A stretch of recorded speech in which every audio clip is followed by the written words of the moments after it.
Running into her. What's she doing this time? Oh, looks like street interviews.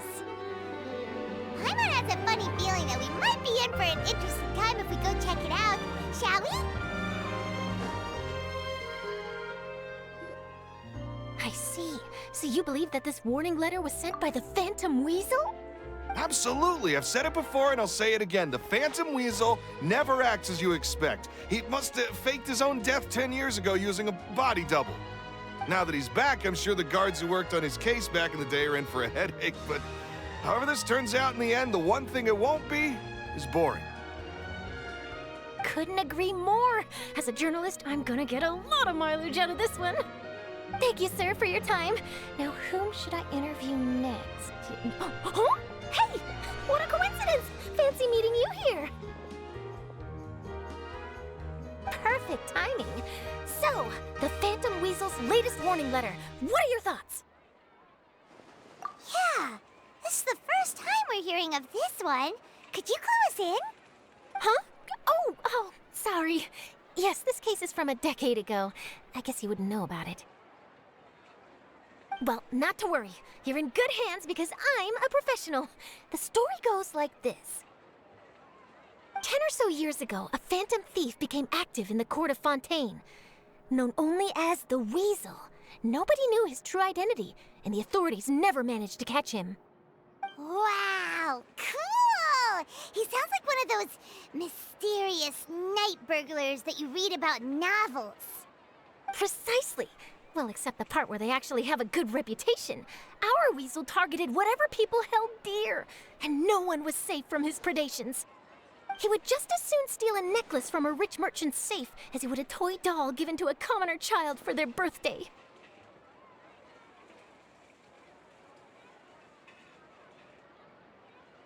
I know. The phantom thieves you read about in novels rob the rich to pay the poor, but this guy did not discriminate. Unsurprisingly, this didn't work wonders for his public reputation. Every man and his dog wanted to see him behind bars. Yeesh. So, did they catch him? Not exactly. There's a good chance that the Weasel would still be at large to this day if it hadn't been for an accident 10 years ago. A magician named Caesar fell to his death in a botched high-altitude escape performance. When the police went through his personal effects, they found a hoard of stolen loot and gadgets used for criminal activities. And that was how the Phantom Weasel's identity was revealed to all. Sure enough, thefts in Fontaine went down after Caesar's death. But today, 10 years on, the notorious thief has once again issued one of his warning letters and pasted it on the gate of the Opera Epiclese for all to see. I had to squeeze through the crowd this morning to get a photo as soon as I heard. Here, it's this one. So, this is the warning letter, huh? Let's see what he wrote. 3 days from now, when evening falls, I shall take from you that which you hold most dear at the Opera House, just as you did to me 10 years ago. This is, without a doubt, a clear declaration of criminal intent. After years of laying low, the Phantom Weasel is back with a vengeance. What once seemed like an open and shut case has been blown wide open again. But why has he reemerged now, and what does he want? I sense an epic scoop, and I'm going for it! Uh-oh. If this thief will steal anything that other people value, does that mean even we might be targeted?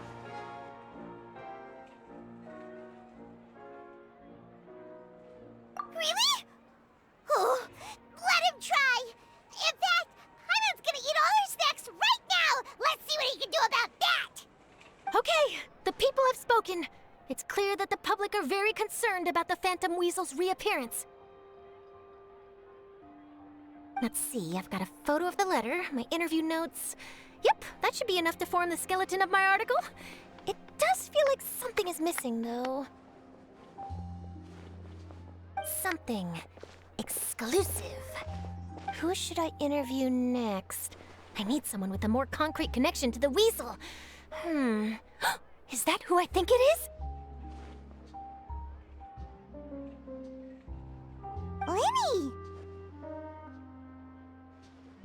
Magic, magician, Caesar! The Phantom Weasel! That's it! Let's go interview Lyney! You see, the original Phantom Thief Caesar was a magician too! And what do Phantom Thieves and magicians have in common? They both have an air of mystery about them. Perhaps there's a connection there. Are you serious? What sort of a deduction is that? Oh, relax! My journalistic instinct tells me that an exclusive news story is beckoning. Let's go! No time for delay!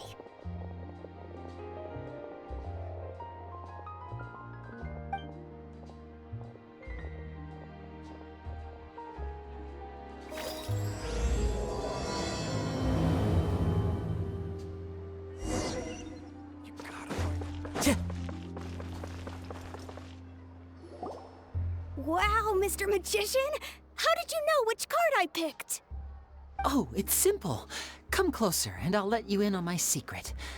Magicians have a special skill called telepathy, which means we can read other people's minds. Really? Then, what am I thinking now? Well, first you need to relax, because I can see that you're clenching your fist in your mind, as if to say, no, I mustn't let him guess it. Aww. And now you're getting a little flustered. You're trying to find a way to empty your mind, to think of nothing at all. But the more you try to hide a secret, the easier it'll come out. You snuck out from home today, didn't you? You told your family a little lie so you could come out and play. Now, that's not a good habit. You can tell? Oh boy, you really can read my mind. Of course. Oh, and that's the end of my performance. You should really be heading home. Remember to apologize to your family, all right? They must be worried about you. All right, got it. Bye, Mr. Magician.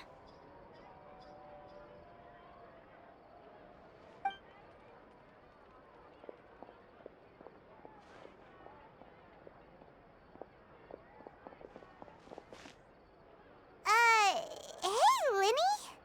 Why, hello. We meet again. Are you looking for me? What's the situation? Well, why don't you guess, Mr. Telepathic? Oh, please. You didn't believe that spiel, did you? The power of telepathy is quite beyond me. I'm sure that child would beg to differ. Seemed like you were right on the money.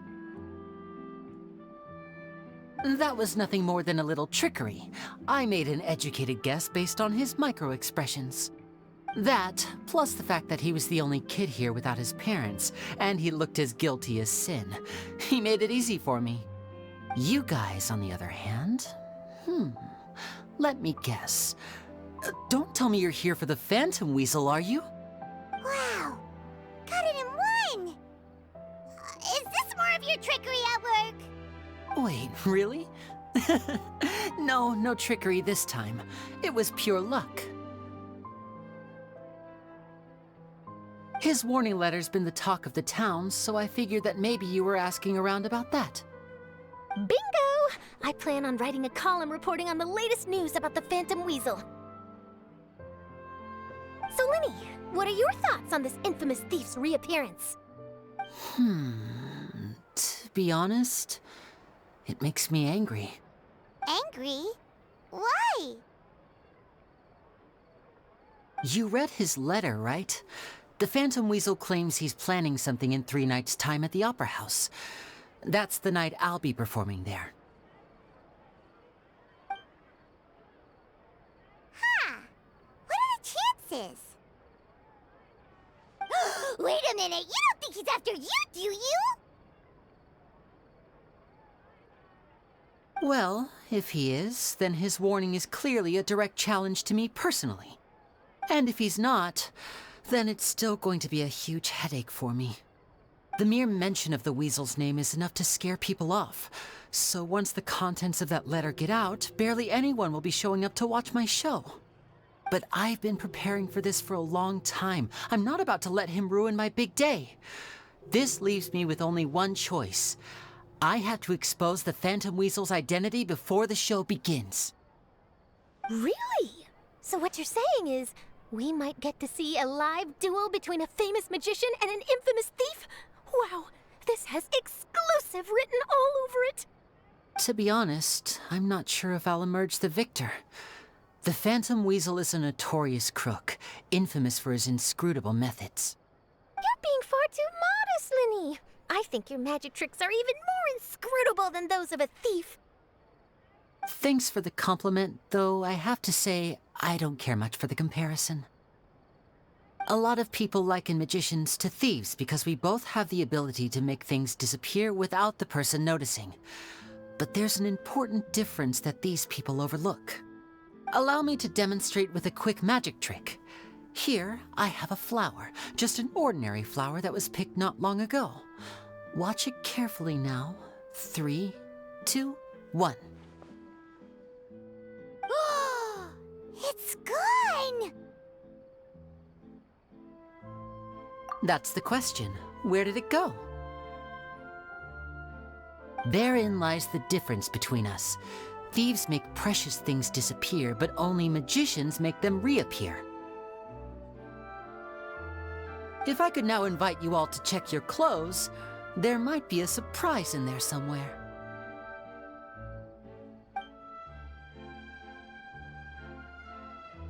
A surprise? Let me see!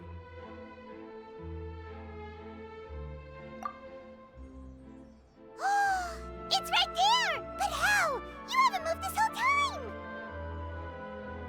What an outstanding trick! Sorry, Lyney, it seems that my previous praise was woefully inadequate. Clearly, magic is the superior art form to theft. Don't worry, I didn't take offense. I just wanted to take the opportunity to perhaps change some of the preconceived notions you might have about magicians. Since Caesar's death, a lot of people associate magicians with criminality. It can be quite frustrating.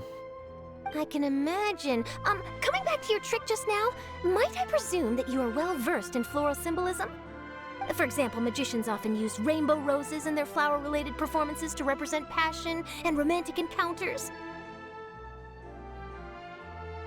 But you used a Lumi spell, which, if I'm not mistaken, allude to separations. I'm curious to know if there was any deeper meaning behind this choice? Impressive knowledge. It's no wonder you're such a successful journalist. But I'm afraid I don't know the first thing about floral symbolism. I'm just in the habit of using Lumidu spells in my magic. It sounds like something I should look into, though. I'll buy myself a copy of Fontaine's Floral Language Facts when I have some time. But it'll have to wait until this Phantom Weasel business is behind us. Well noted. In that case, this brings us to the end of our interview. I, for one, am looking forward to the final showdown between you and the thief. Please feel free to get in touch to update me on any further developments. Otherwise, I will of course see you at your show in 3 days' time, but let's hope the Phantom Weasel is caught by then. If there's nothing else, I'll be off. You've given me lots to work with here, and I've got no time to lose if I want to write that exclusive piece. I'll see you all later.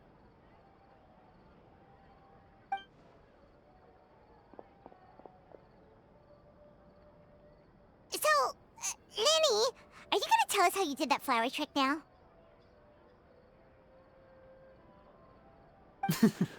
I'm afraid that's my little secret. Aww. Well, magicians are entitled to their secrets. But Paimon's really itching to know how it's done. You feel it too, right? So itchy!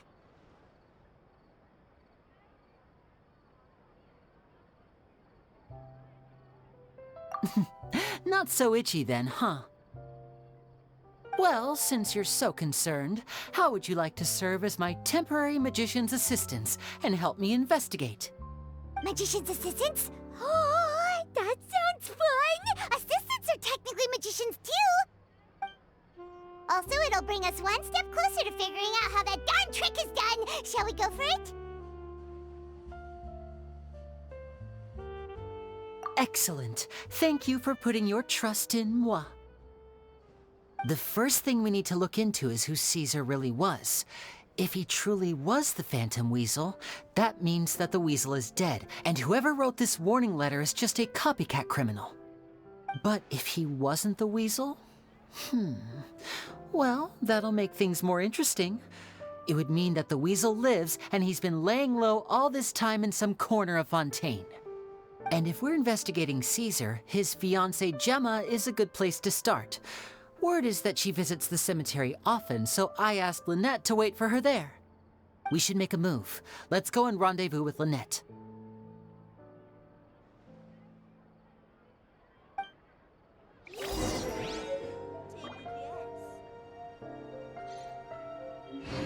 Fresh fruit, sweeter than syrup.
You took your time. Sorry, I bumped into the Traveler and Charlotte en route, and we ended up chatting for a while. It's been a while, Lynette. We're working as Lyney's temporary assistants in the investigation of the Phantom Weasel. Thank you. It's good to have you helping. So, what's the situation? Have you seen Gemma? Nope. I've been here a while, and she still hasn't shown up. How bizarre. Maybe it was bad intel. Well, we won't get anywhere by standing around waiting. Traveler, Paimon, let's go ask around.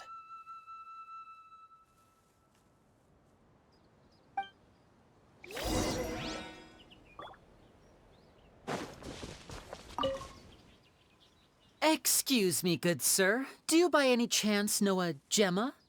Gemma? You mean Caesar's fiancée? Sure I do. What's this about?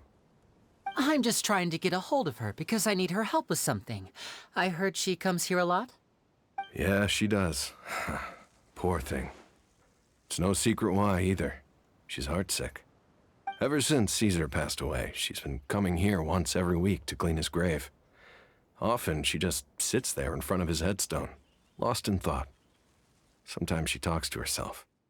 I asked her what she was doing once. She said she wanted to speak to him again. She knows he's gone and can't hear her from the grave, but she just likes to spend time there, telling her fiancé all about how her life is going. And she's been doing this ever since Caesar passed away? Oh, so 10 years. Wow. Their love must have been really strong. I'll bet. Caesar's reputation fell apart after his identity was revealed, so no one else visits his grave. Gemma's the only one who still thinks about him after all these years. I don't know if the mind lives on in the waters after death, but if it does, I'm sure Caesar must be grateful to have someone who remembers him fondly. If I'm honest, I think this is all so unfair to poor Gemma. Her fiancé was a low-life crook. He doesn't deserve someone like her. Anyway, all of that said, she's running later than usual today. Normally, she'd be sitting in front of his grave by now. I wonder if she's okay. Well, that's everything I know, I'm afraid. You might have more luck asking some other people. All right, well, thanks for sharing all of this with us. We'll keep asking around. You're welcome.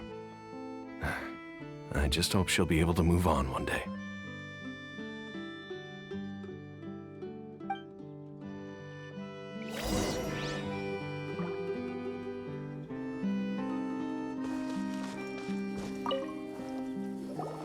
Did you hear the news? They're saying the Phantom Weasel's back.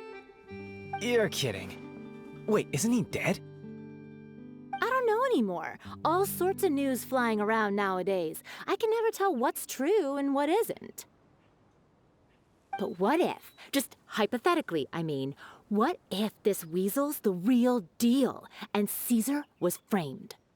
Called it. Seriously, 10 years ago, on the day it all went down, I said to myself, you know what? This guy's been set up.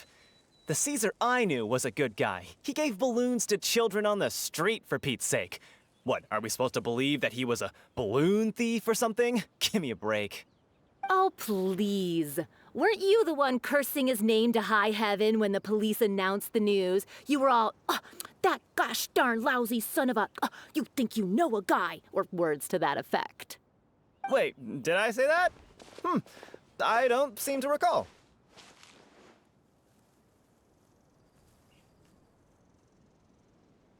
Hello there.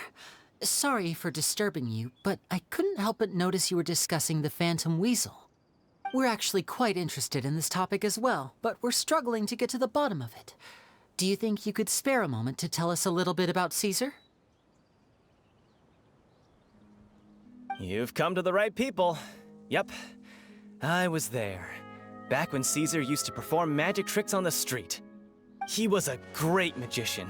The best trick I ever saw him do was pop a transparent balloon, only for a whole bunch of doves to fly out from the inside. I was right up close and didn't blink or look away once. But for the life of me, I still don't have the faintest clue how he pulled it off. Really incredible stuff. I saw him perform too.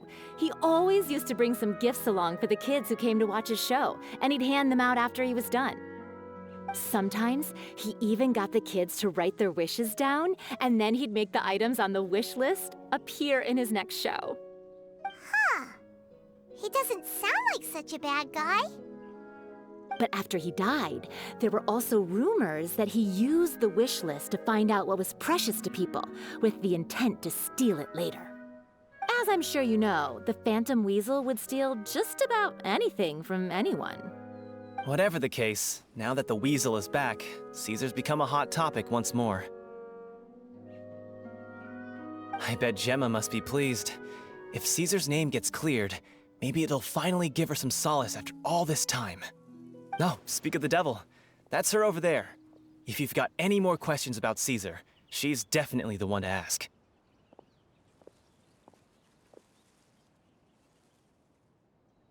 So that's Gemma.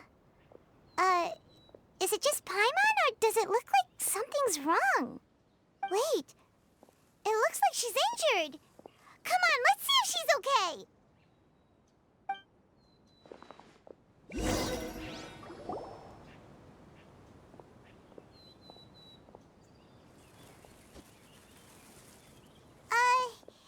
Hi there. You're Gemma, right? Who's asking? Don't be afraid, we mean no harm. It looks like you're injured. How bad is it? Thanks for your concern, but you didn't answer my question. Who are you, and what do you want with me? My name is Lyney, and this is my sister Lynette. My name's Paimon, and this here's the Traveler. We're investigating the Phantom Weasel. The Weasel posted a warning letter this morning. If he still lives, that means that Caesar was falsely accused. You knew Caesar better than anyone else. So if you're willing, we'd love to hear what you think about all this. I promise you can trust us. We won't hurt you. In fact, we'll do all we can to keep you safe. I never believed that he was the Weasel. Huh. I suspected as much. Okay, so going back 10 years, do you remember anything strange in the weeks leading up to the accident? Did Caesar have a falling out with anyone, for instance? No, not that I know of. Got it. All right, sorry for disturbing you. If you don't have any more questions, please leave. I want to be alone with him.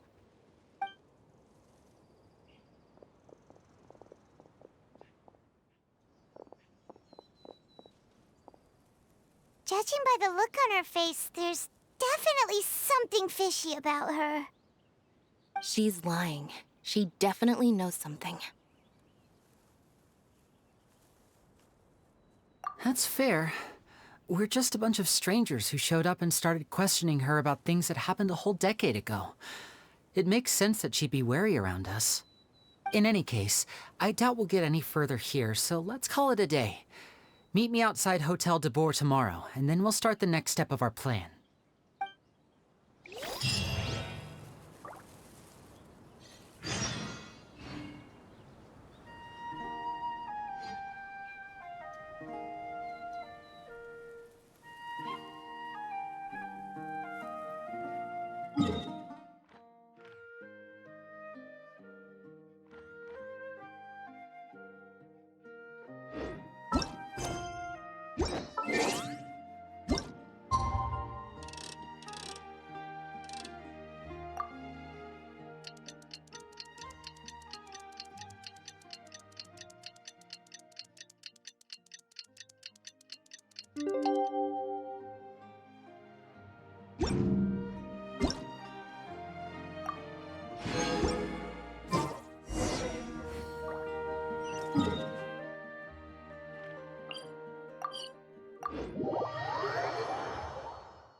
Over here.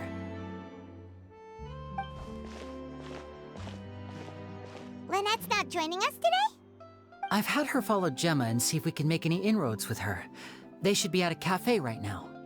Still, I don't think that Gemma's likely to open up to us. So, we need a contingency plan.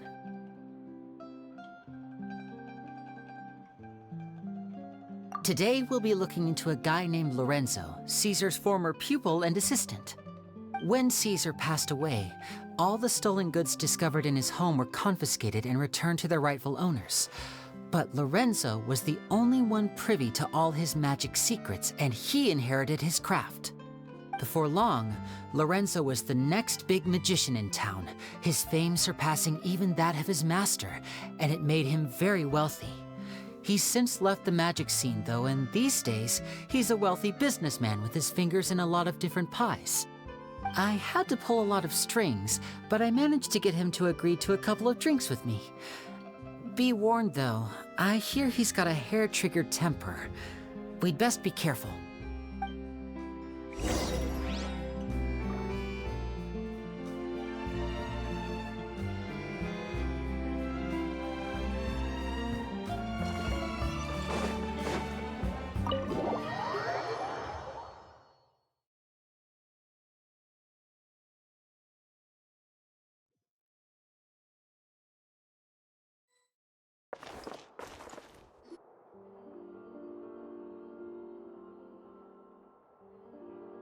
You neglected to mention that you were bringing 2 other people with you. My apologies. These 2 are my assistants. When they heard that I was meeting with the former magic maestro himself, they begged and pleaded with me to bring them along. And if it's no trouble, a couple of autographs would really make their day. Oh, forget the pleasantries, just sit.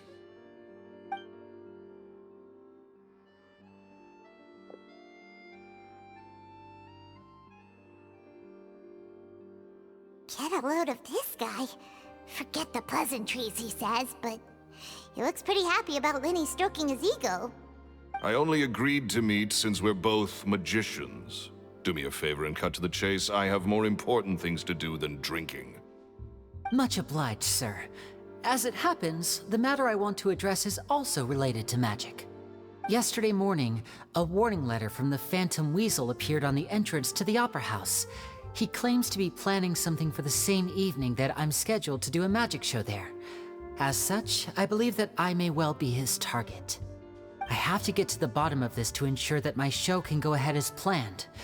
Naturally, any investigation into the Weasel starts with a few questions about Caesar, who... What is there to investigate? Caesar was the Weasel and he's been dead for 10 years. So what if some sick creep thought it'd be funny to write a warning letter? It changes nothing. Are you trying to tell me you actually bought it? Please, sir, no need to get so worked up. I do concede that a copycat is but one possibility. Possibility? It's a fact, Lyney. Look, my patience is limited, so listen carefully while I'm still willing to put up with you.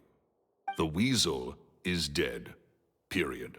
Everyone knows that, so do yourself a favor and quit this investigation. It'll lead you nowhere. Look, if this affects your magic show in any way, I will personally compensate you for any losses. Oh, sir, I'm honored, really. But this isn't about finances for me. My pride as a magician is what's at stake here, Lorenzo. Copycat or not, this person has thrown me the gauntlet, and I must meet their challenge head-on. Your pride? Don't mince words with me, boy. Just tell me, what exactly are you seeking to do? I want to find out the Phantom Weasel's true identity. I have to know for myself what really happened 10 years ago. What would that accomplish? And what do the events of 10 years ago have to do with you, anyway? Look, you of all people should know that a magician never reveals their secrets. And in any case, dead men don't talk. So if you really care about your magician's pride, then you'll forget about Caesar and move on. Uh-oh. This is getting awkward. Lorenzo? Is that? Oh, it is you! I know that big, booming voice anywhere. What's up, my man? Want to grab a drink with me? Another day, I'm busy. Oh, come on. You can't be all business all the time. You know what they say? Live fast, die young. You gotta learn how to kick back and relax once in a while. If I wanted your life advice, I'd ask for it. Now get out of my face and go be drunk somewhere else. Sorry, my good sir. I don't believe I've had the pleasure. Oh, hey! Edmondo. He and I are business pals. We worked together a bunch of times. This is your first time meeting him? Oh, he's always like this. Foul-mouthed and hard-nosed. Never heard a kind word out of this guy the whole time I've known him. And he wonders why he can't get a girlfriend, despite being, what, pushing 40, 30, something? Anyway, point is, a lot older than when he first got rejected by the girl he was into. And he's still into, from what I hear. Shut up and get out of my face. Another word out of you and you can forget about doing business with me ever again. Do I make myself clear? Sorry, I may have had a little too much to drink. All right, I'm gonna leave. Don't work too hard.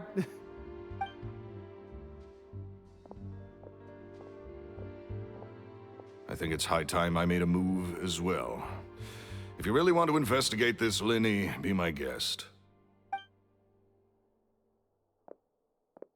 But if nothing good comes of it, don't say I didn't warn you.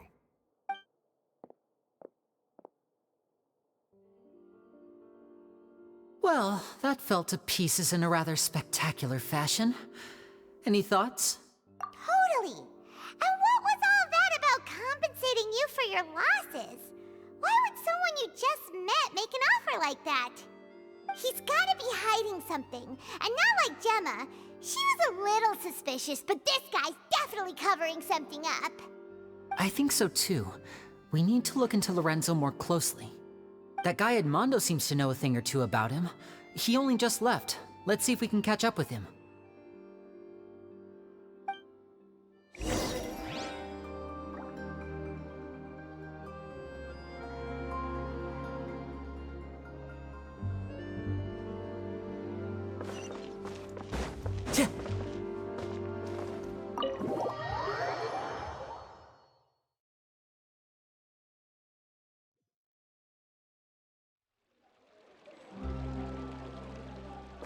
Time to go.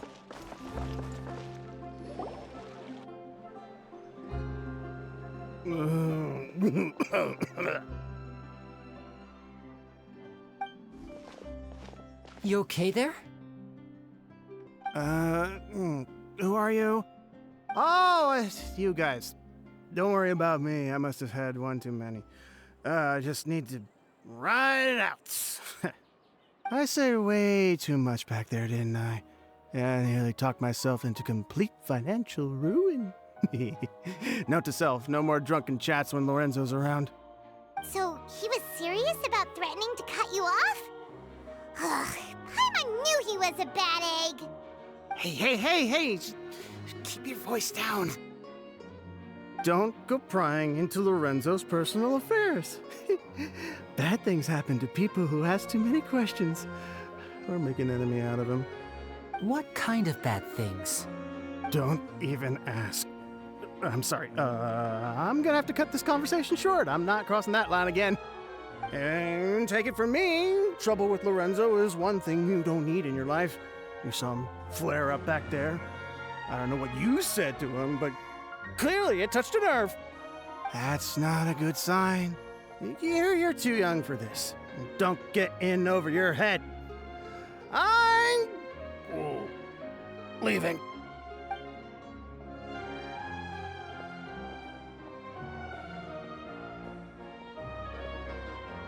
And there he goes.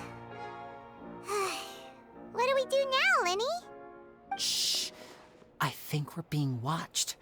Someone was listening in to our whole conversation. Don't say anything and don't look back. Any altercation in the city will attract the guards. We'd better take this elsewhere.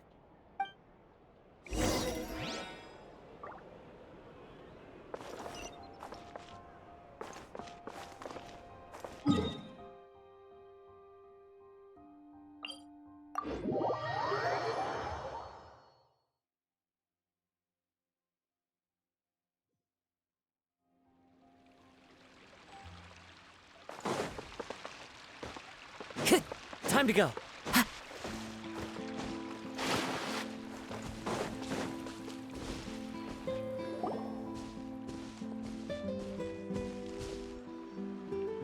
You followed us a long way. Why don't you come out and introduce yourselves? So you're Lyney. And where's your sister? Ain't she with you today?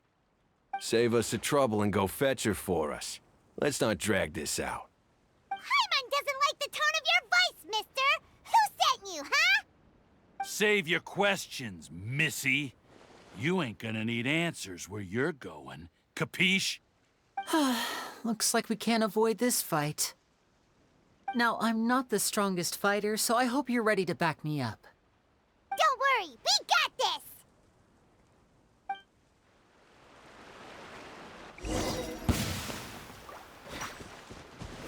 Now disappear! Solidify! This is order!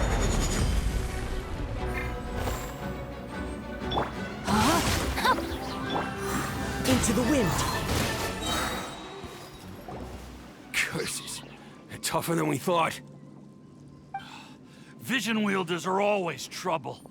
Intimidation ain't gonna work like it did on the lady. Come on, let's scram! Hey, wise guys! We ain't through with you Did you catch what they said just before they left? Something about intimidating someone else.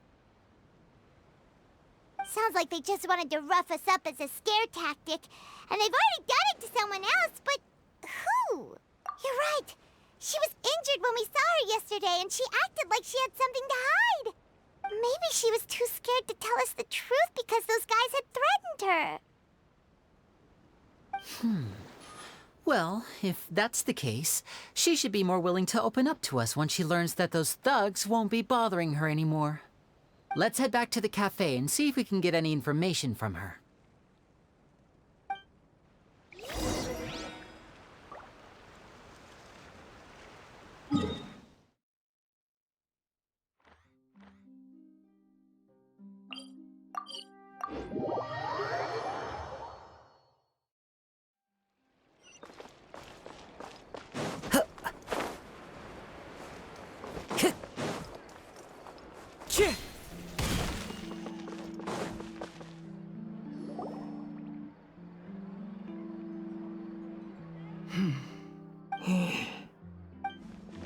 Gemma?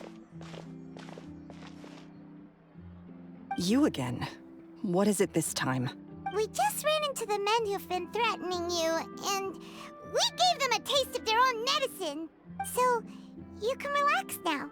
We're here to protect you. What? Why? I didn't tell you anything. Why would they come after you? Sounds like they're no strangers to you. That's putting it mildly. I know them all too well, and I hate them with every fiber of my being. It's been 10 long years, and still every time I try to look into Caesar's death, they show up and warn me not to do anything stupid. How do I know I can trust you? Do you really think you can get to the bottom of it all?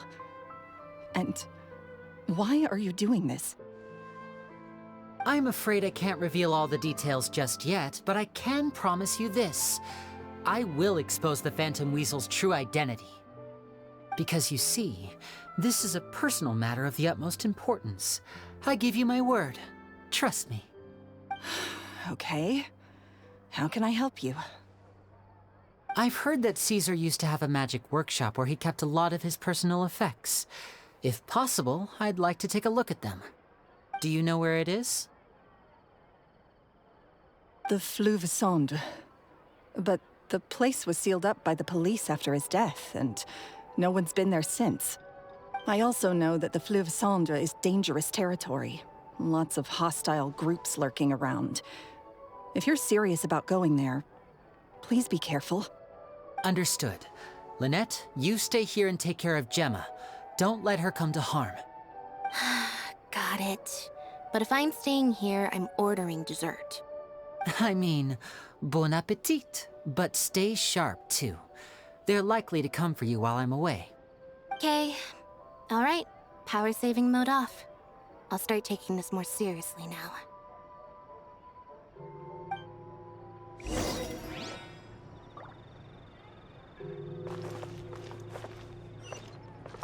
With me here, nothing will happen.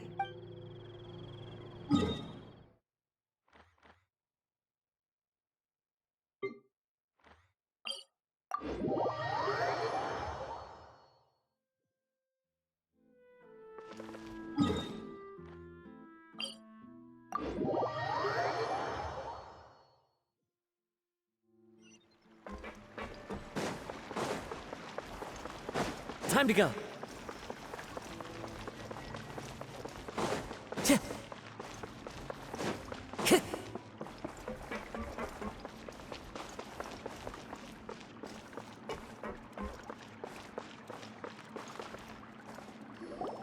If Gemma gave us the right location, then the workshop should be right nearby. Looks like these boxes are blocking the entrance. Let's shift them away first. There we go. It should be just down here.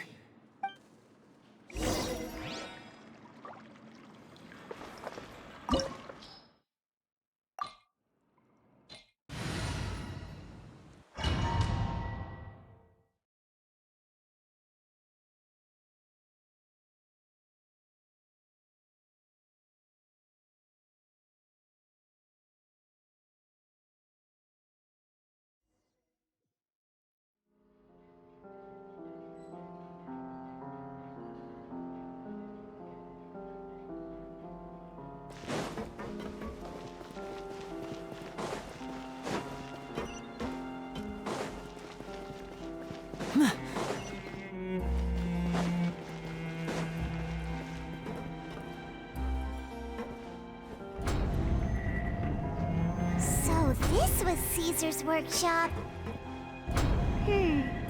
Nothing suspicious here, just normal magic props. Let's head in further. What was that?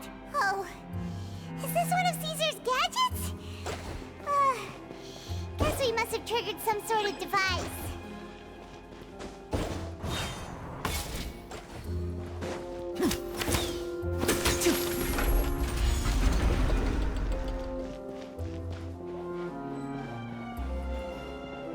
And voila! Rain, out! Mine's your fate. The wind knows me. As one with wind and cloud. See? Whoa. Look. The doll in the box is glowing.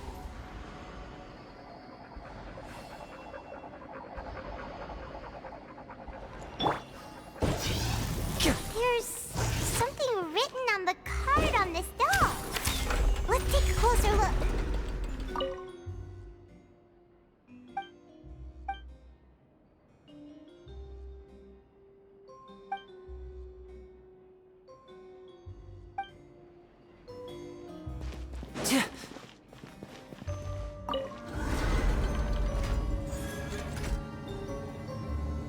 Step right up.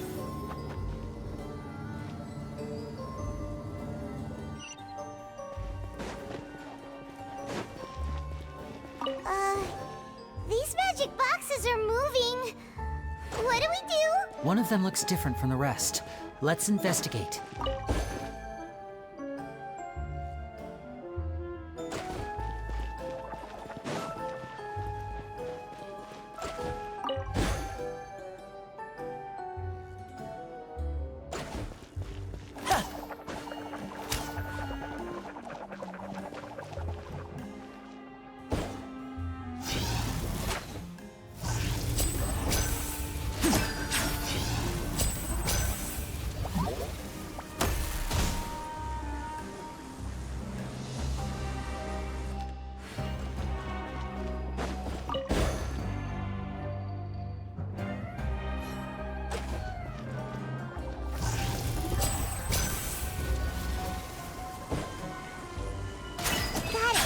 We're supposed to find the box that lit up at the start, right? There should be another wish list inside. Let's keep trying.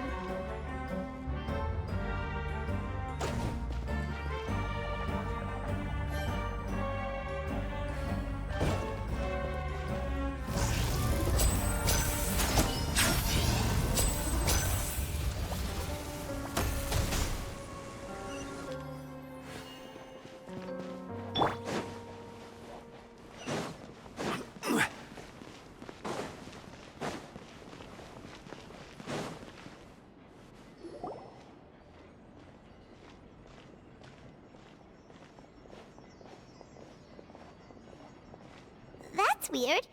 Have we reached the end already? There's nothing here. Maybe this was a wasted trip. This place seems a little too ordinary for a magician's workshop. There's a distinct lack of mystery. We've triggered quite a few devices on the way here. I'm starting to wonder whether Caesar built this whole place as one big, elaborate magic contraption. If so, then there must be more to this place than meets the eye. Maybe a hidden room somewhere. Aha! If I just move this book, then hopefully... and...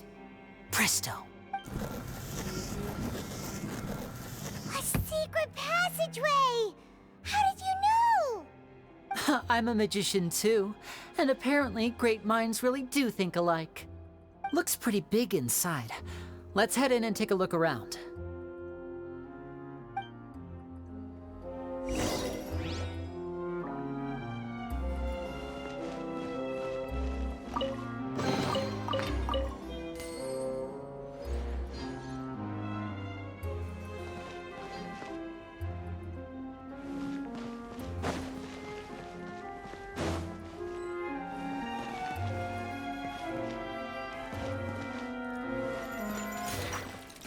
I will have order. Gather! No, my sword!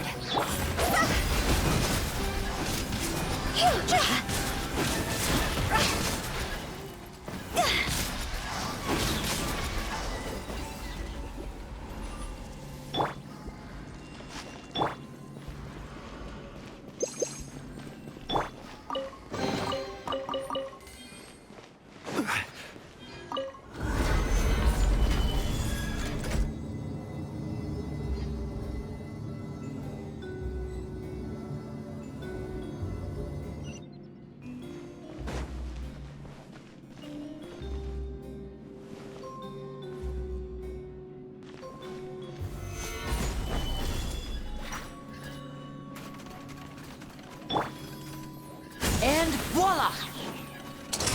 Let's get this show on the road!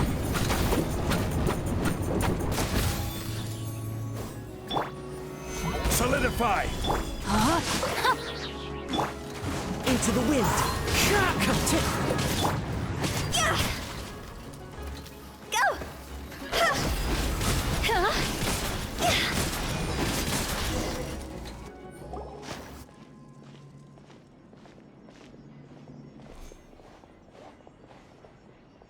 Why have you stopped, Lyney? Is there some device in that box? Huh. It just looks familiar somehow. Let me check this out for a second while you guys go on ahead. If anyone makes a major discovery, let's rendezvous here. All right, see you in a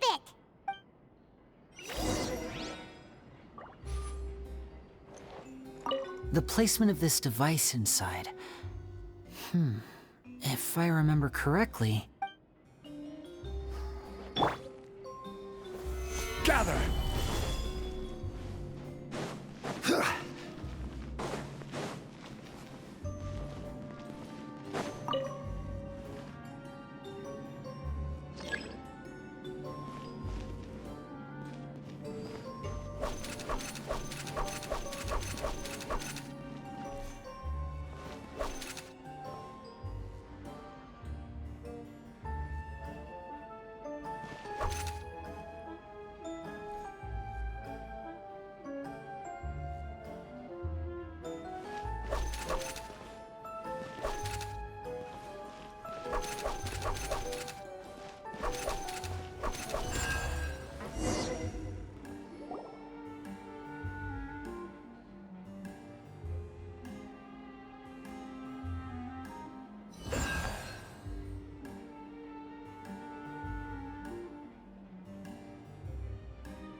Wow! There's a hidden room here! This book's thick as a brick! Let's take a peek inside it, shall we? At one of my shows a few days ago, a child asked me how I pulled candy out of my hat. As a joke, I told the kid that the hat has a built-in wish-granting machine. Next thing I know, today a whole bunch of kids were pestering me to pull all sorts of things out of the hat. So I told them another white lie. The machine needs time to power up, but in the meantime, you can write your wishes down. Well, they took me up on that offer, enthusiastically. As I write this, I've only just got back from running around all over town, buying the things they wanted. Boy, are my legs sore. I wound up saving very little this month, but that's not a major issue. I now have a bigger problem. How am I going to hide all these things inside my hat? 2 children came to talk to me after today's show. I don't know why they were out on their own. They looked much too young to be unsupervised. I do hope they got home safely. Anyway, they said that they wanted me to teach them how to do magic. It's not uncommon for children to ask this, of course, but I've never seen any of them as serious about it as these 2. I told them that learning magic is very hard work, but that didn't faze them at all. It's like they already knew. They seemed so committed. I couldn't turn them down. It seems like something's bothering Lorenzo lately, but he won't open up to me about it. Surely he's not upset that I agreed to teach those two children. I'll have to talk him around. I have a good feeling about those kids. They're naturally talented, and it seems like they're not new to the world of magic. They have all sorts of fantastic ideas. All I'm really doing is helping them develop a more professional standard training plan. They wanted to call me Master, but I told them they absolutely mustn't. Any magician worth their salt could have taught them what I have. They're the geniuses here. Compared to them, I don't deserve to be called any sort of Master. With time, I have no doubt that they could become far greater magicians than I. My only concern is why they're so mature for their age. I fear they've had to grow up too fast. I don't dare to imagine what they must have been through. Gemma thinks so too. She doesn't like being around them. Says that their eyes are too piercing. They don't bother me, but then again, I've never been the sharpest tool in the shed. It's nearly time for me to go on tour. I asked the two kids if they'd like to come with me, but they shook their heads. I once overheard them talking about their father and their mission. Sounds like their parents have other plans for them. I guess we'll be parting ways soon. It's only been 10 days since I first met them, but I think that I've gotten a feel for their personalities now. They're very tough, but also very cautious, and they trust no one but each other. This, I fear, is not a good habit to have. They hide things from me too. For example, when I asked them where they live and why they wanted to learn magic, they lied. That's the thing about children. Whenever they're trying to cover something up, it always shows somehow. I can sense that their lives have been hard, possibly even dangerous too. They're not like other children. It's a shame that I can't do more to help them. After thinking things over, I decided to tell them a bit about how I see the world. It's full of lies and falsehoods, and that is why we must find our own truth. P.S. I hope they won't find my nagging annoying. Children are so opinionated nowadays. Will it do them more harm than good for someone they've only known 10 days to lecture them like that? P.P.S. Maybe I'm overthinking this. Children aren't interested in grand philosophies. It probably just went in one ear and out the other. I bet they've already forgotten every word I said. Oh, Caesar, Caesar. Just mind your own business next time.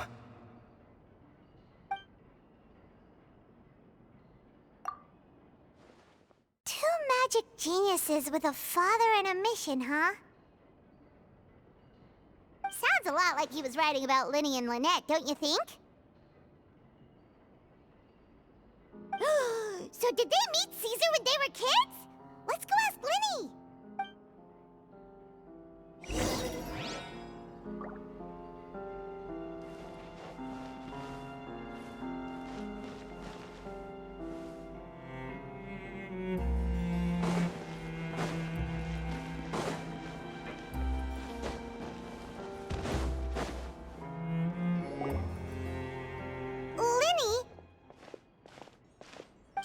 Hold that thought.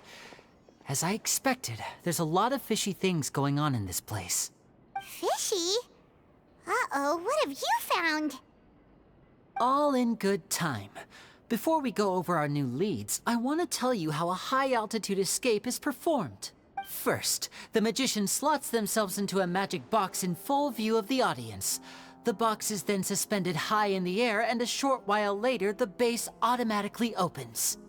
At this point, a dummy will fall out of the box, but it looks real enough to grab the audience's attention, and they start wailing and screaming. Meanwhile, the real magician, who has by now blended into the crowd, waits for a good moment to make their appearance and put on a hysterical performance. Oh no! Is that me? Did I just fall to my death? Very vivid description. Paimon can really picture it. And then what? The audience's gaze then turns to the magician, and by the time they realize what's happened, the dummy has vanished, as if everything that just happened was some sort of shared illusion. Of course, that's just how I think the process should work, theoretically speaking. The inventor of this trick never performed it successfully. When the box opened, Caesar was the one who fell out, and not the dummy. He fell right to the ground from the highest point of the opera house. No one could hope to survive that fall, not without a vision at least. And no one else has ever attempted this trick since. My understanding of how it works is just based on what I could gather from his notes and the relevant gadgets here in his workshop. So Caesar's famous high-altitude escape has never been done, huh? Paimon was about to say how cool it would have been to see it in person, but if it's that dangerous, it's probably for the best that no one else tries to do it. Wait a second. So if a dummy's supposed to drop out of the box, then where does the real magician go?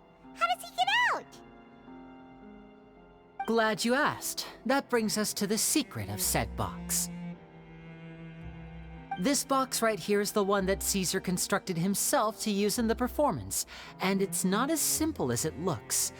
Inside, there's a device that only the magician himself would know about. Once the magician's inside and the box is lifted up into the air, the audience's view of the box is fixed at a certain angle. From where they're standing, they have a clear view of the front, sides, and bottom, but the back and the top are now no longer visible. At this point, the magician presses a button inside the box, opening a secret door out of view. He then escapes through this trap door onto the opera house roof, waits for the dummy to fall and distract the audience, and quietly returns to ground level. That's way simpler than Paimon imagined. Even Paimon could probably do it. Well, there's a little more to it than that, of course. The hardest part of this trick is controlling the audience's mood and reactions. That takes an exceptional degree of showmanship. There's the falling dummy, the miraculous reappearance, the pompous performing. Maybe the magician would even have themselves tied up before it begins to strengthen the impression that there's no escape. Many days and nights of careful research and painstaking practice would have gone into this, all culminating in a performance just a few minutes long, but one that still manages to transform the shock and grief of a tragic accident to the joy and laughter of a mesmerizing magic trick. Caesar was a highly accomplished magician, but unfortunately, even he didn't manage to pull it off. So, how did it go so wrong? You said you found some fishy stuff here. Have you figured out what really happened? I can make a pretty good guess. I looked into the case files. The magic box Caesar was using at the time of his death had the secret button I mentioned positioned on the right-hand side. And sure enough, he always used his right hand as his dominant hand in public. Okay. Nothing suspicious there. But here's the strange thing.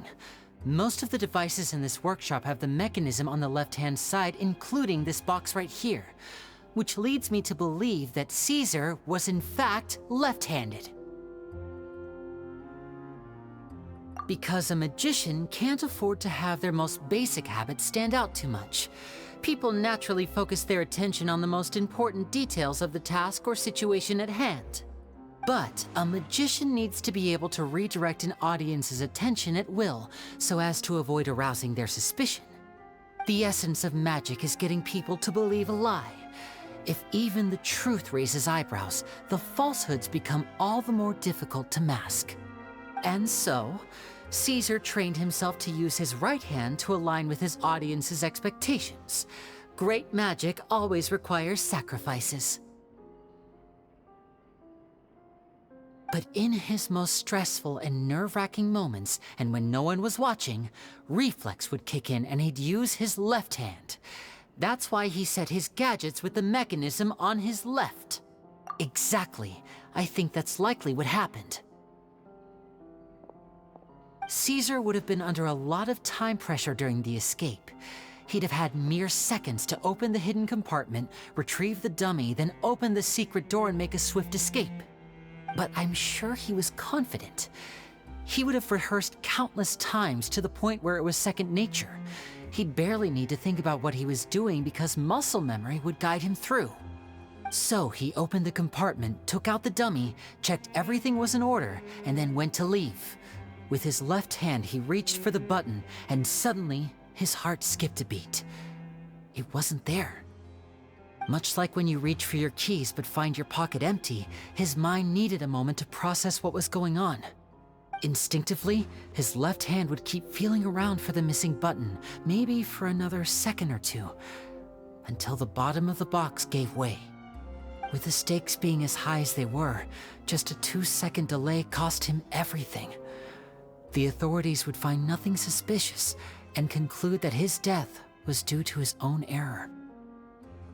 When in reality, someone switched the boxes, and they did it to murder him. But how would they be able to make the switch without being noticed? That would be difficult to pull off, no? It would have to have been someone who knew that he was left-handed, and who could move his props around without arousing suspicion. Someone who was always by his side. Isn't that right, Lorenzo? You just couldn't let sleeping dogs lie, could you? There's not a lot of people who'd go to all this trouble for some magician who died 10 years ago.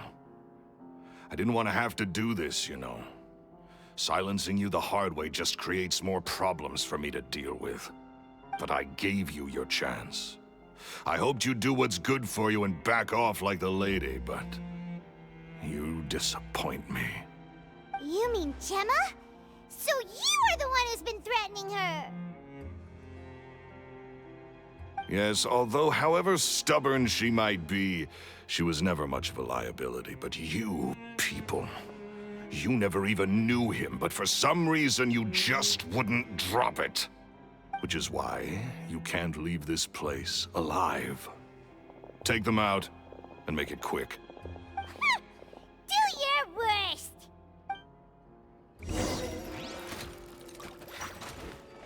Step right up! Order guide you. The wind knows me.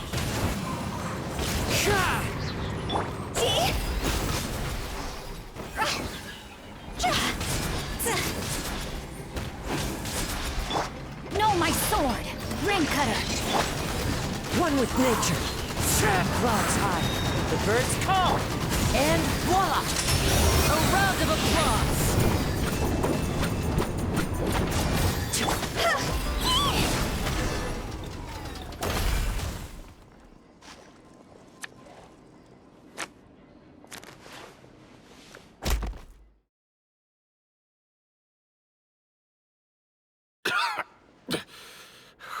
You kids are tougher than you look.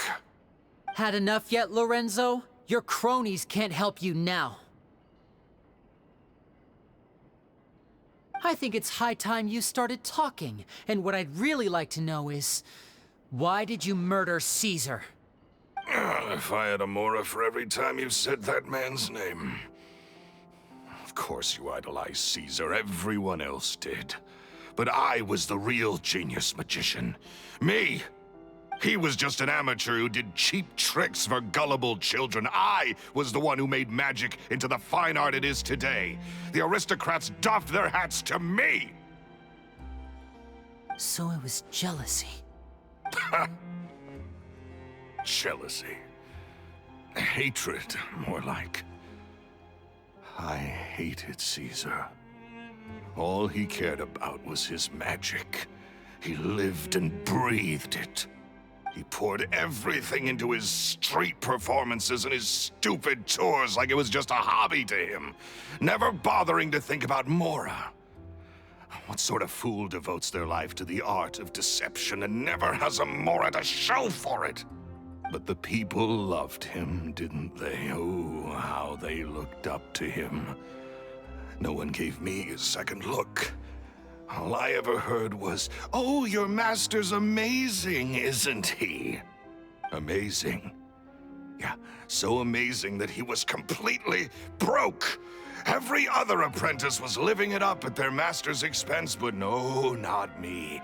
I put in all the work, mastered all the skills, and it brought me nothing more than the life I already had. He forbade me from using magic to trick people out of their mora. There was nothing he hated more than that.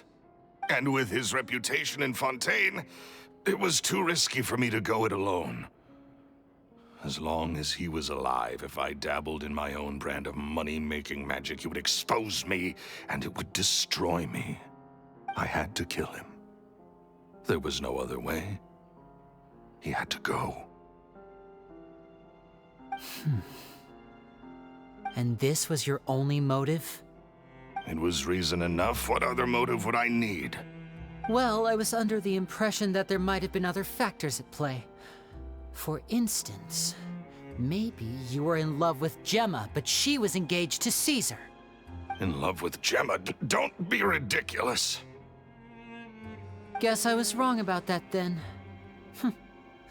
Next question. Are you the Phantom Weasel? I am. Caesar was so strict with me. He insisted that his way was the right way, that the sole purpose of magic was to bring joy to the world. I never bought into any of that. I was more interested in the practical value of magic. Sure enough, it helped me fill my pockets with all kinds of valuable treasures.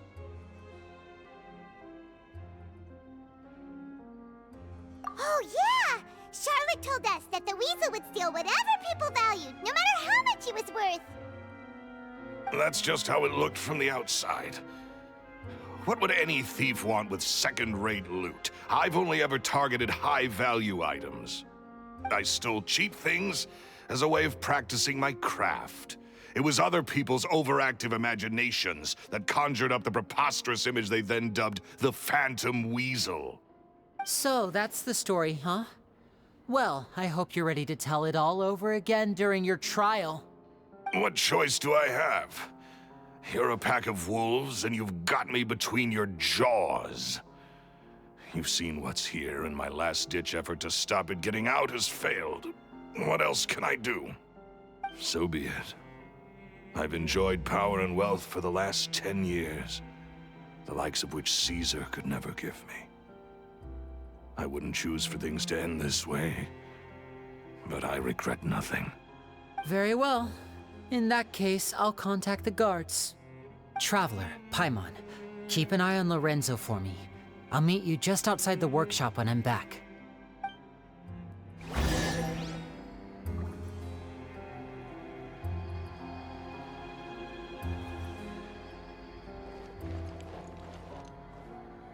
At least I can finally stop looking over my shoulder now.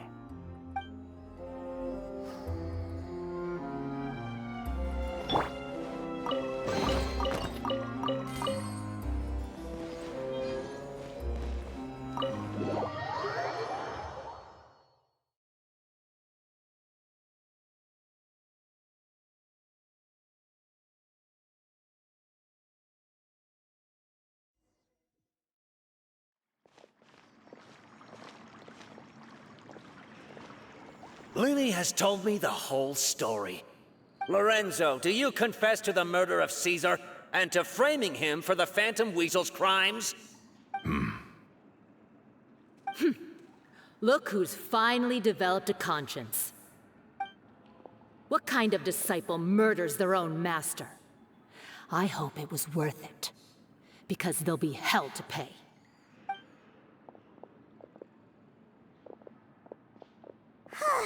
Looks like it's all over. What should we do next, Lyney? Should we start preparing for your show? Let me think. Let's rendezvous with Lynette and Gemma first. With Lorenzo in custody, Gemma will no longer have to fear for her safety. Good point. We should go tell Gemma the good news right away. It'll give her some peace of mind for sure.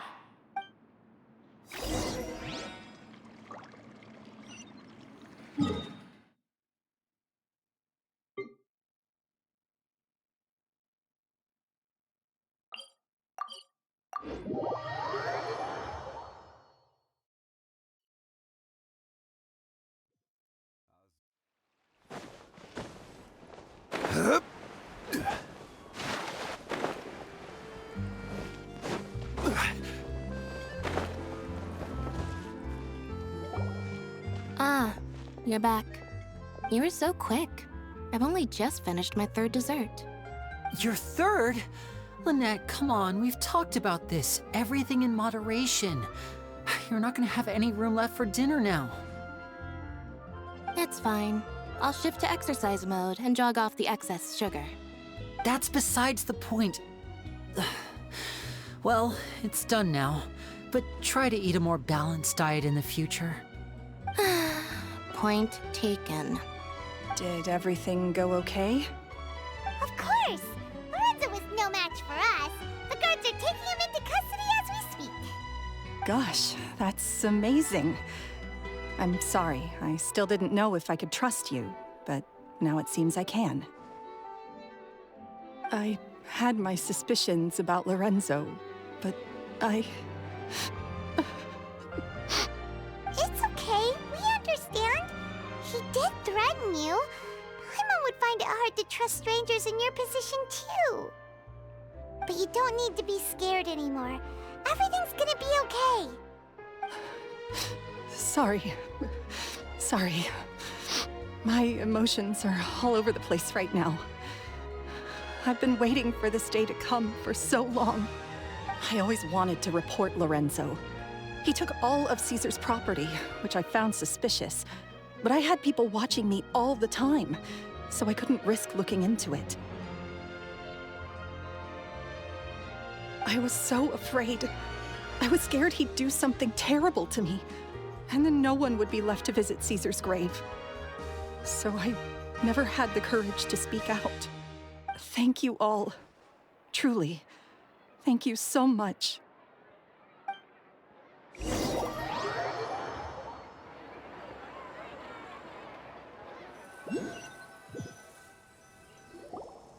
Thank you all for clearing Caesar's name. I never would have guessed that Lorenzo was the real Phantom Weasel. He never showed any signs that there were problems between him and Caesar in public. From the outside, it looked like they got along great. And to think that lowlife's been living life to the fullest all this time, while Caesar's name was getting dragged through the mud. It's a travesty. At least his soul can finally rest in peace now, thanks to your efforts.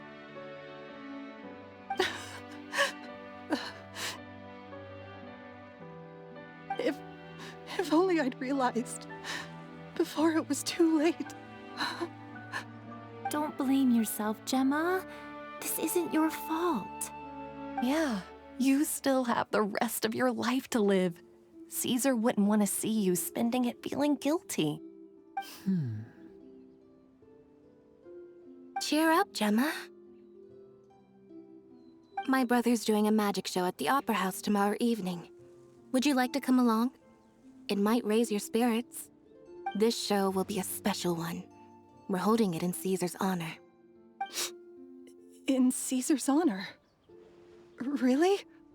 Oh, thank you. I'll be there. Great. We'll see you tomorrow evening. Traveler, Paimon, don't be late. Don't worry, we'll be there. No way are we gonna miss out on a free magic show. Wait, Paimon feels like we're forgetting something. Oh yeah, Caesar's diary! We never found out if the two kids Caesar taught magic to were Lyney and Lynette or not. Lyney changed the topic back in the workshop, so we didn't get a chance to bring it up. Oh well, guess we'll just have to ask Lyney tomorrow evening.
Osmanthus wine tastes the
Pyron's excited to see another of Lyney's magic shows! Wait. Lynette, shouldn't you be on stage by now? Not this time. My brother's going solo today. So, I'll be watching with you. Good evening, ladies and gentlemen. I hope everybody's ready because the show is about to begin. The great magician Lyney has prepared a spectacular show for us all tonight, concluding with an all-new grand finale that no audience has ever seen before. Wow! A new trick! Thank you all so much for coming. Now, prepare to join me on a journey through the mystical and miraculous.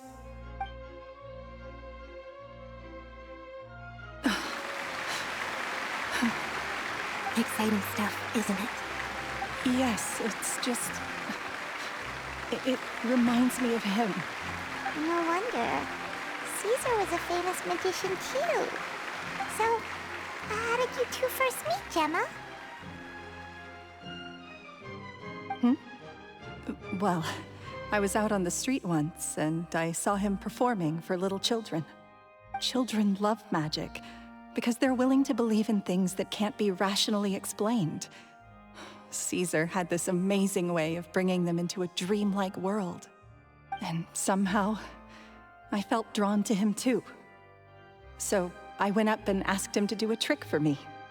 Aw, that sounds so romantic. What trick did he do? It was with a flower. He took it in his hand, snapped his fingers, and it magically appeared on my head. I was so happy that day. No one had ever given me a flower before that. Oh, that's so cute! Actually, now that you mention it, Lyney's done that one before. Is that right? Then I suppose he's a romantic at heart, just like Caesar. So let's treasure the time we have with him. After all, you never know when the people dearest to you might be gone. That's right.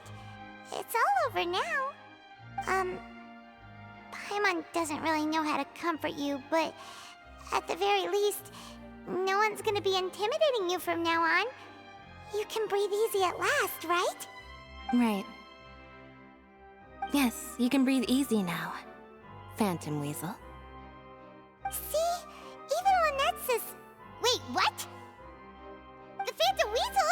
Lorenzo escaped? Where is he? What do you mean, Phantom Weasel? As Lyney once said, a performer's job is to commit fully to their role and put on a flawless performance for their audience. But once the bag of tricks is empty and the curtain falls, it's time to end the show. The spotlight is no place for someone with no more cards up their sleeve. It's been 10 years, Gemma. Aren't you tired of the grieving widow act? I think it's time to put an end to it. What are you talking about? Paimon doesn't like this riddle. Traveler, Paimon doesn't like where this is going. Come on, say something! Ladies and gentlemen, I hope you're all enjoying the performance so far. There will now be a brief intermission, after which Lyney will perform the most electrifying act of tonight's show, the one we've all been waiting for. The final performance will take place outside of the Opera House, so please make your way outside in a calm and orderly fashion.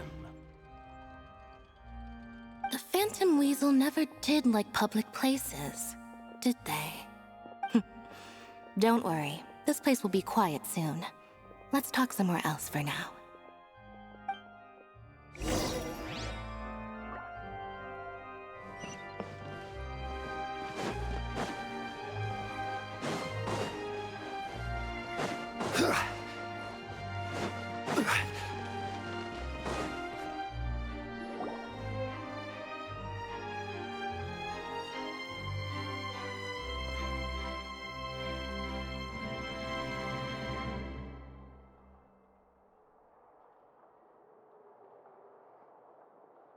Dear me, this is awkward, isn't it? And unfortunately, I'm all out of gadgets, so I'm afraid I can't do any tricks to liven up the mood. This is a big mistake for a magician to make, but thankfully, I do have a backup plan. Now, who wants to hear a story? Lyney, don't we have more important things to address right now? Lynette accused Gemma of being the real Phantom Weasel a moment ago. Oh, what the heck's going on? All in good time. Magicians are good at guessing what people are thinking. I know the questions you want to ask. And as it happens, the story I'm about to tell might answer a few of them. Really? Well then, let's hear it! Paimon's dying of curiosity here! Let's go back to the very beginning. A decade ago, when the Phantom Weasel was terrorizing the court of Fontaine. She never missed a target, never left a trace, and no treasure was safe from her thieving hands. But as her infamy grew, so did the readiness of the police, and her opportunities to act became ever fewer. Every day, she ran the risk of being exposed for who she was. Of course, she could not simply take this lying down, and before long, she found her ticket to freedom. She would create a scapegoat, a false weasel to close the chapter on her behalf. After weighing her options, she set her sights on a renowned magician, Caesar. After all, magic and theft shared enough similarities for people to buy the story when the truth came out.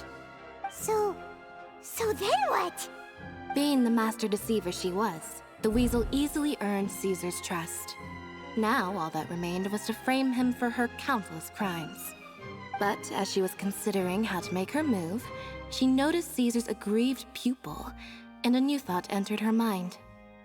Maybe I don't need to get my hands dirty after all. At her encouragement, Lorenzo tampered with Caesar's magic box, causing him to fall to his death.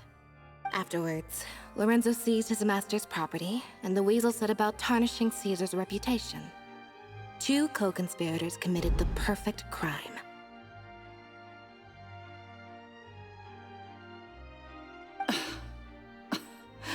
I've got to hand it to you.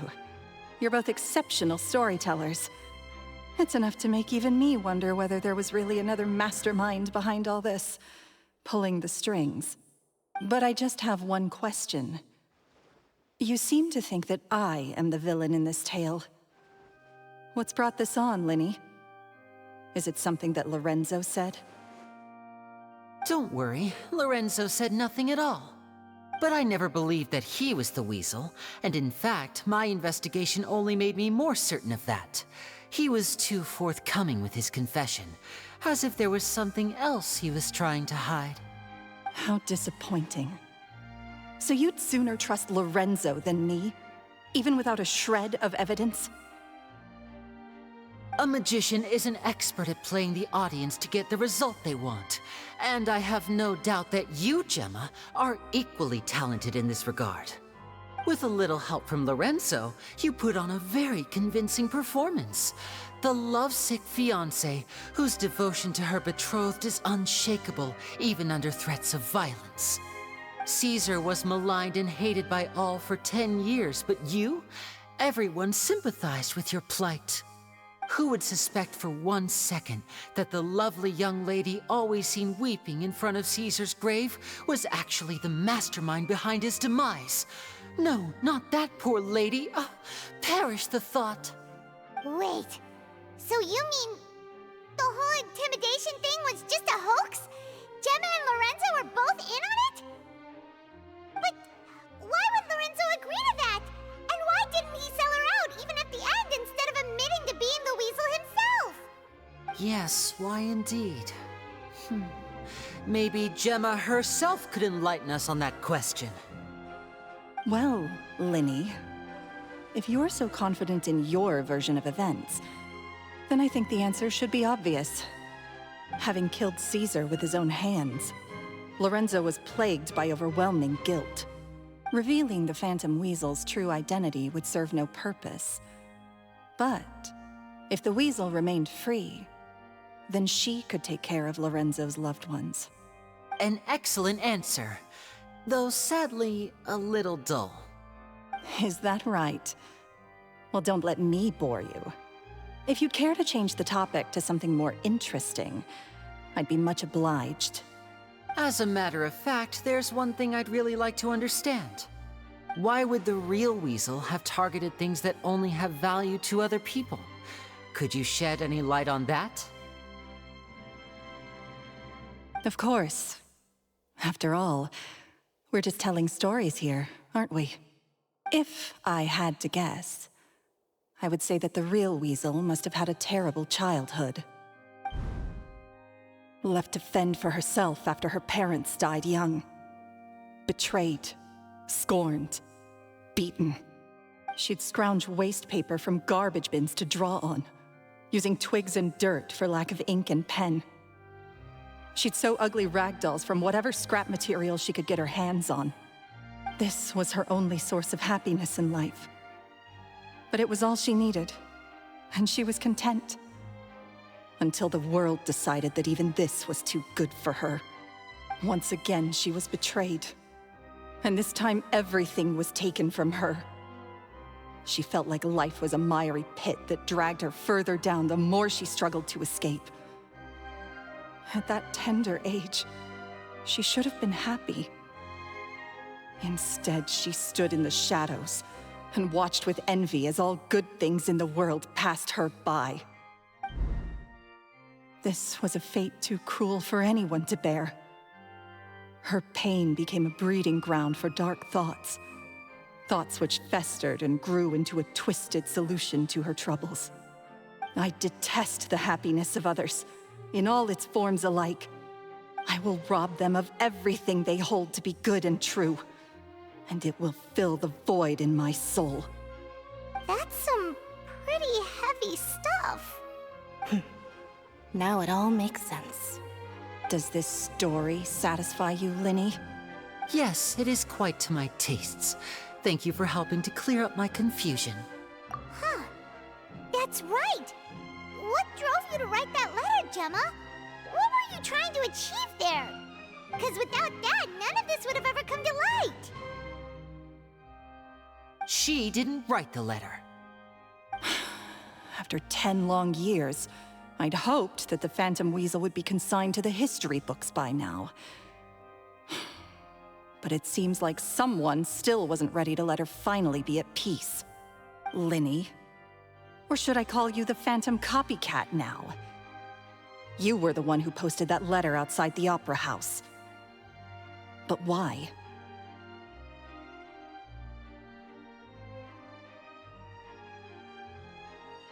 Very sharp, Phantom Weasel. Still as shrewd as ever. Well, no need for me to be coy about it. Our goal was to clear Caesar's name.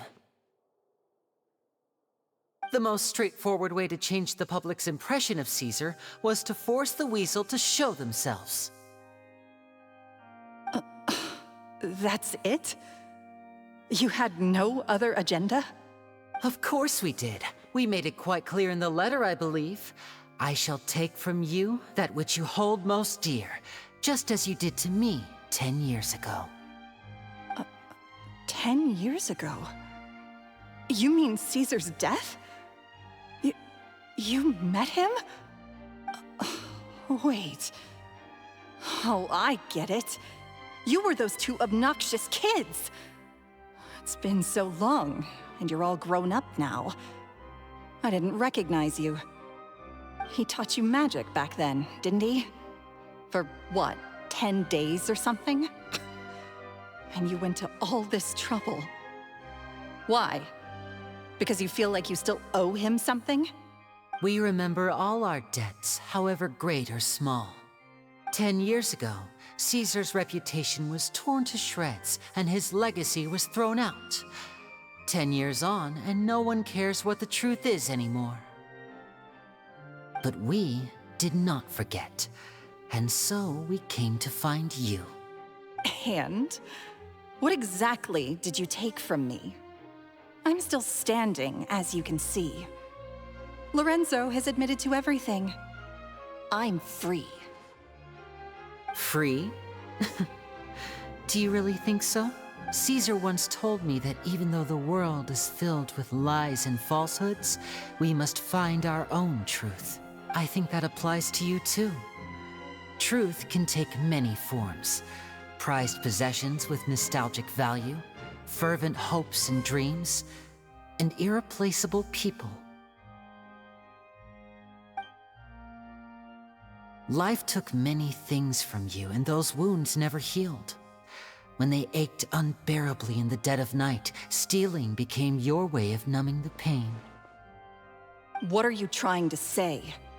I'm saying that for the last 10 years, you've been living a rather uneventful life. Perhaps that's because you found something other than a life of crime to fill the hole? Back to Lorenzo for a second. He murdered his own master, played along with your act, and took pains to make sure any suspicion would be directed towards him. But what did he have to gain from all that? He knew who you were and the things you'd done, and despite that, he was willing to give everything up for your sake. He's the reason that you haven't felt the compulsion to steal in all these years. You're more than just accomplices in murder. You're the only real friends each other has. So I think you know, deep down, that he is the only truth you have in your life. But that truth is gone now, and I guarantee you, you'll never see it again. Congratulations on your freedom, Gemma. Your freedom will cost you dearly. From now on, you'll be all alone in a world full of lies and falsehoods. I do hope you'll be able to bear it. You've still got a long life ahead of you after all. Gather round, one and all. The time has now come for the amazing Lyney to perform his final act in tonight's show. I'm sure you're all wondering what he has planned for the grand finale. Well, wonder no more, for the answer is a death-defying high-altitude escape. A high-altitude escape? I'm sure you all remember the magician Caesar. This was the very trick that led to his fatal fall, after which he was dubbed the Phantom Weasel. But we have now learned that Caesar was wrongly accused, and that the real Weasel has now confessed to their crimes. Guess that's my cue to leave. Whew. I've been practicing this one for ages now, but I'm still a little nervous. Traveler, Paimon, I hope you enjoy the rest of the show. There may be a lot of people watching tonight, but you alone are my true witnesses.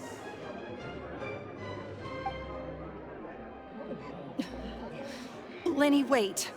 You two hid a lot from Caesar. He went to his grave without ever knowing your secrets. So what about now? Are you an open book? Or are you still the same as ever? You don't have to tell lies to end up isolated and alone. One day, you'll end up exactly where I am today. Maybe then you'll finally understand. You're wrong. I'm nothing like you. So, what are we, doing now?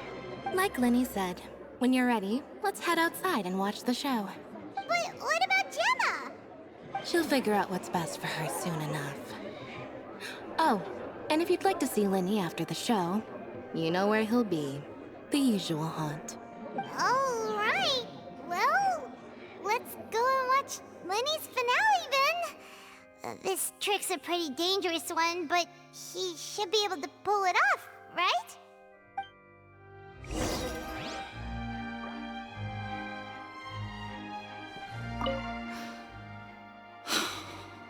What is my truth? Sometimes I think I'm like a gambling addict. All I care about is winning, and it doesn't matter what's at stake. By the time I come to my senses, I'm left with nothing. Oh, if I had my time again.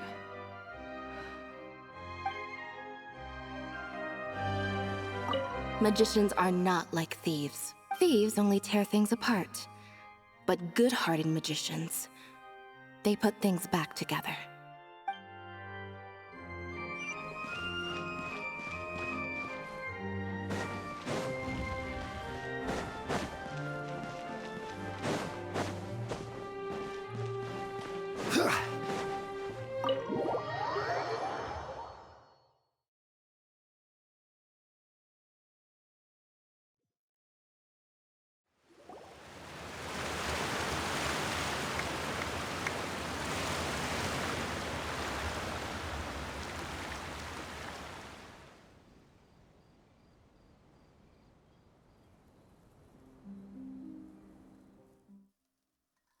Magic should be mysterious, surprising, and defy logic. Magic is hard work. Every single movement has to be practiced thousands of times. It's all right. We're used to that.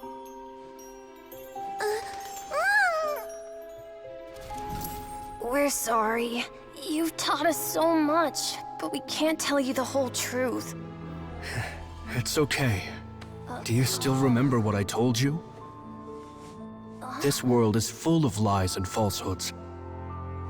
I only hope that one day, you can find your own truth. What about you? Have you found your truth? Magic is my truth. I want to perform a magic trick so great that people will always think of me when they talk about it. For a magician, what greater honor could there be? Look! Behold! Lyney is sealed inside the box. Will he manage to escape? 10 years ago, Caesar attempted this very trick, and it was at this precise moment that...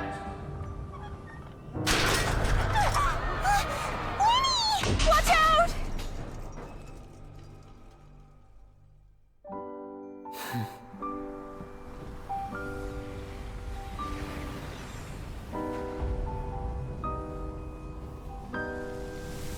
Mysterious. Surprising. And logic-defying. Isn't that right? This honor belongs to you, Caesar.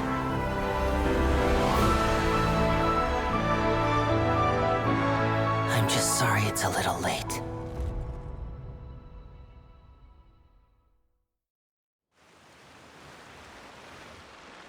Did you see that? 1 minute he was falling, and the next, he turned into flowers. How could he possibly have done that? How mysterious. I didn't blink once. He just vanished right in front of my eyes. What a heart-stopping magic show! This was really worth the trip.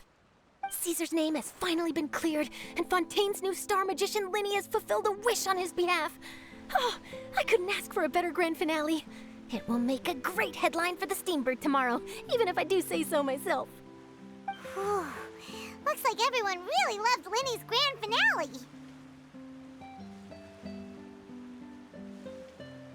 Paimon doesn't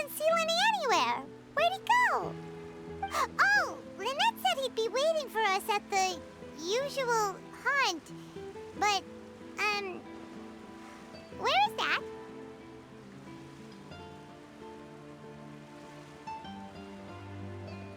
Oh, you mean the one where Caesar's buried? Yeah, that's probably it. This whole magic show kinda seemed like Lyney's way of saying goodbye to Caesar. So it makes sense that that's where he'd be afterward. Alright, let's go look for him there.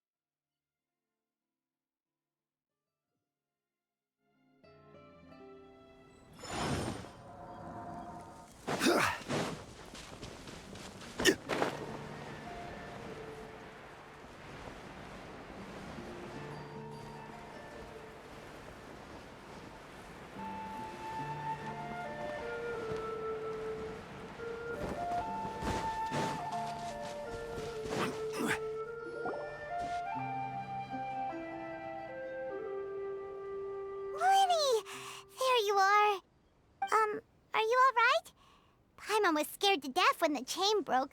Paimon was sure something had gone horribly wrong. Magic is a performance art. A magician has to get creative to keep the audience on tenterhooks. That's our job. So I tweaked Caesar's original setup a little to keep it fresh. I was honestly a little nervous during the live performance. The thought of falling, suddenly feeling weightless, seeing the sky and the ground spinning and spinning. Sometimes, I can't help but wonder what Caesar thought in those final moments. Did he regret taking Gemma and Lorenzo on? Or did he believe that it was his own slip-up right until the end? You know, Paimon's been wanting to ask you about something ever since we were in Caesar's workshop. You learned magic from Caesar once, didn't you? When was that? After I joined the House of the Hearth. To be honest, Lynette and I had an agenda when we approached him. I told you about my past before, remember? As a young boy, I survived by secretly learning magic from street performers. I'd watch their tricks and try to figure out how they were done. But I quickly realized that observation alone could only get me so far. What I saw was the polished final performance, but the rigorous training they put in behind the scenes remained invisible to me. I needed to learn how to improve my sleight of hand, hone my misdirection skills, and make niftier props. We were gifted enough that we'd made some progress by ourselves, but without proper guidance from a professional magician, we quickly plateaued. So that's why you sought Caesar out? Yes. We figured there was no harm in asking, but it took us by surprise that he was so willing to teach us. In all, we only spent 10 short days together, but he was very good to us. By contrast, we hid so many things from him. For instance, when he asked why I wanted to learn magic, I answered, "It's my passion." But in truth, there was already a lot more to the story by then. After being taken in by an aristocrat for our magic talent, then betrayed soon after, this was no longer about me doing what I loved. What amazed me was how the lie escaped my lips even as I was hesitating over whether to tell him the truth. Trust is a beautiful thing. Sadly, I'd forgotten how to trust by then. Lyney. Still worried about the way I feel? You really are a gentle soul, aren't you? But don't worry, I'm used to it now. From the mansions of the elite to the House of the Hearth, lies and selfishness have followed me and Lynette everywhere we go. After Caesar went on tour, we became busy with our missions. The next we heard of him was that he'd fallen to his death, and was now declared to be the Phantom Weasel. That night, I remembered his smile. But as I lay there, I didn't know what to say to him. To keep secrets is to put up walls. The longer you keep them up, the less you let people in. Then, one day, you look around and realize your life is like an empty auditorium after a show, full of seats once occupied by all the people who left. But I guess that's the price we have to pay. You only realize how much someone really meant to you when you lose them completely. That's why I was so confident this would hurt Gemma. Because I felt it for myself. Yeah, cheer up, Lyney. We've had to say our fair share of goodbyes during our journey, too. But whatever happens, Paimon always believes in what tomorrow brings. Delicious food, fun toys, and the Traveler by my side. Paimon just needs to focus on things like this, and all the unhappy stuff goes right out the window. You know, Traveler, doesn't that kind of make you Paimon's truth? Exactly. It's the same for me and Lynette. We are the truest thing each other has in the world, and nothing can replace that. Life has taken plenty from us, like it did from Gemma. But at least it left us with each other. That's what gave us the strength to get through the darkest days. That's why the darkness never consumed me and why it never will. Maybe we live in the shadows too, but we remember every precious ray of light that shines through. All right, time to lighten this conversation up a little. What did you think of the show tonight? Were you happy with it? It was amazing! Paimon just wishes we hadn't been so distracted with the Gemma situation. We spent most of our time in the Opera House just talking and pretty much missed the entire first half of the show. Lyney, could you do just one more trick for us? Whoa, that's a bit of a tall order, I'm afraid.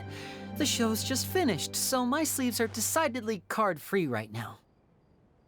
Aw, come on! Surely you can think of something. The Lyney Paimon knows can do anything if he puts his mind to it. Oh, all right then. I'll give it a go, but only because it's you. Watch closely. I have a flower in my hand. You liar! There's nothing in your hand! We ain't going along with this! Huh? My goodness, you're right. But I could have sworn I brought one here with me. Okay, try this. Count down with me. 3, 2, 1. 3, 2, 1. Now, have another look around. Maybe the flowers appeared somewhere else. Really? Let's see. Wow, there it is! Oh, this is a different flower from the last time, right? This one's called, oh yeah, a rainbow rose. But more importantly, Paimon has to know how the trick is done. Please, Lyney, pretty please! Well, if you want to learn magic, you'll have to start by addressing me as teacher. Ugh. Fine. Please, teacher, please! Since you asked so nicely, I'll share one little tip with you. Namely, the student of magic cannot solely rely on others being prepared to reveal their secrets.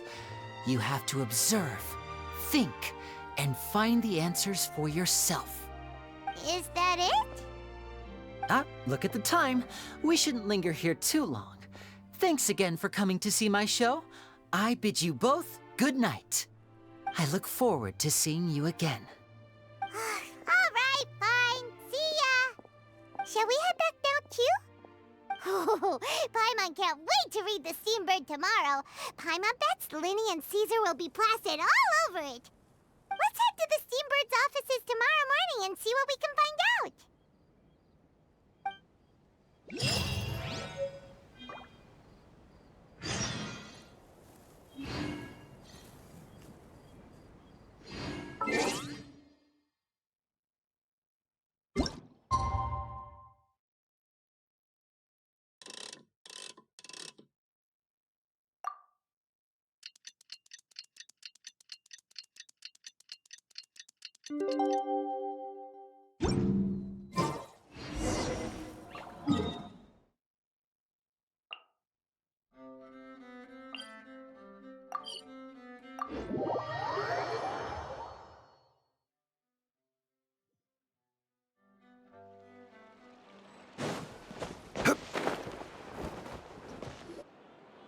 I'm very sorry, Charlotte, but my sister and I are quite busy today. I'm afraid we'll have to decline this interview. Oh, please, Lyney, I'll only take a moment of your time, if you would be so kind. Huh? What's happening here? I spent all night writing my piece about the Phantom Weasel, and it was going to go to print this morning. But just as dawn broke, I suddenly received news that Caesar's fiancée, Gemma, had contacted the guards and confessed to having been the real Phantom Weasel all along. That was quick. Hmm? Too late, bro. That was quick, you say? It sounds like I've got some catching up to do. Please, fill me in. Whoops. Aha! My instincts did not lead me astray. You do have something to hide. Gemma turning herself in must have something to do with Lyney's performance last night. Maybe watching my high-altitude escape trick reminded her of a better time with Caesar, and she could no longer ignore the voice of her conscience. Huh. Okay, then. Wait, no, there must be more to it. If that's all it took for her to have a change of heart, how did it take her 10 whole years? Well...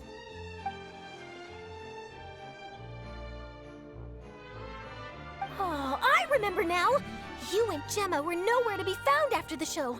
What happened between you? Quickfire question! Where did you all go after the show? Oh, we went to the cemetery and Lyney did a private magic trick just for us. Actually, glad you mentioned it, because that reminds Paimon, guess what? Lyney started using rainbow roses in his tricks. What? I don't recall ever having received a rainbow rose from you myself. Is this supposed to mean that they're more important to you than your own sister? No, I just, What now? Oh, did Paimon say something wrong again? This is getting pretty awkward. What do we do, Traveler? Seems like this interview wasn't meant to be. Well, never mind. There's always next time. Forgive my persistence, but when there's explosive news waiting to be found, I can't turn away. The news about Gemma has already made waves, and I'll stop at nothing to get to the bottom of it all. Apparently, one of the things she said to the guards was that her final wish is to see Lorenzo one last time. There's clearly a web of complicated relationships there. Can't blame me for being curious. All right, I guess I'll leave you to continue the rest of your conversation in peace. Bye for now.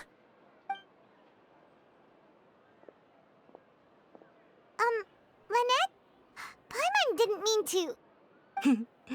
Don't worry, I wasn't angry. I was just trying to distract her. Oh, really? Oh, thank goodness. You scared Paimon there. Phew. You and me both, Paimon. You and me both. At least it did the job, right? Please, take good care of that rainbow rose. I'd be really upset if you lost it.